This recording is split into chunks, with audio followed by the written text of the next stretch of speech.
Ngayong araw muli nyo kaming samahan sa simpleng kaganapan sa aming buhay.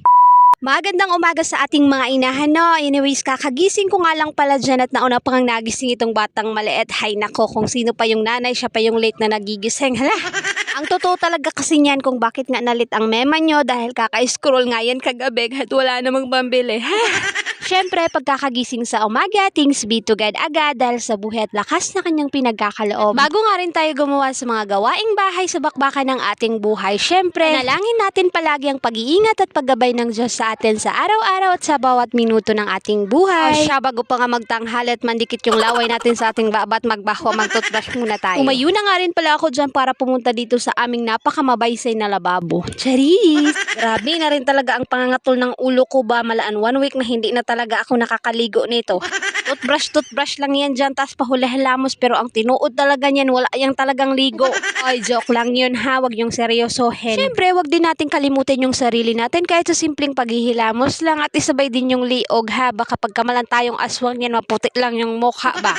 O siya, bago pa nga magalit yung isa kong anak kasi nagugutom na daw siya, kaya ayan, tinemplahan ko lang siya ng Milo tapos pinalamanan ko lang yung tinapay. At pati rin yung batang maliit ay pinakain ko na nga rin ang kanyang pagkain. Magsi 7 months na nga rin itong batang maliit, kaya ayan, hilig na good talaga magpinambudlot-budlot sa mga pagkaon. At kitaan nyo naman ang pagmumukha ng batang giniisga, nagpapa-cute-cute pa. Totoo lang no, ang hirap din talaga magkaroon ng anak na cute kay imbis na iisgan mo, hindi na lang.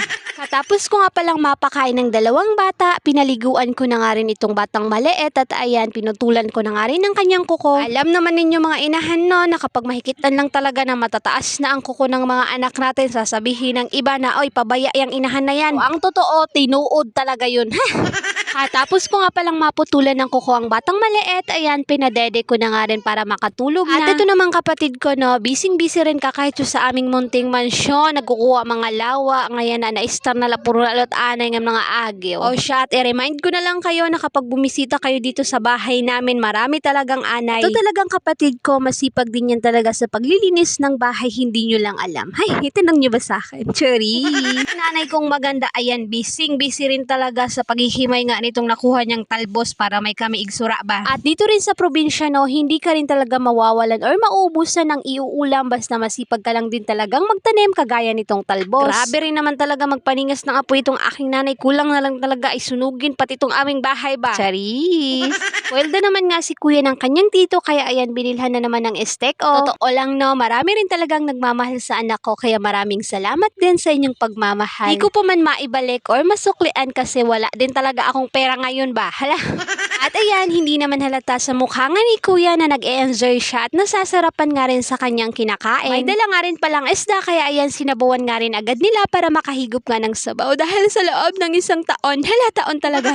Anyways no, yung mga bagay na mayroon tayo ngayon, enjoy lang natin. Yung mga problema at pagsubok na pinagdadaanan natin araw-araw, lilipas din yon at dadaan lang yan sa buhay natin na nagbibigay ng aral. Kasi yan sa magiging foundation din natin na maging matatag at matapang tayo sa buhay. O siya, laban lang ha, walang sukuan. Maramdam na nga rin ako ng gutom, kaya ayun lang muna for today. O siya, amping kanunay.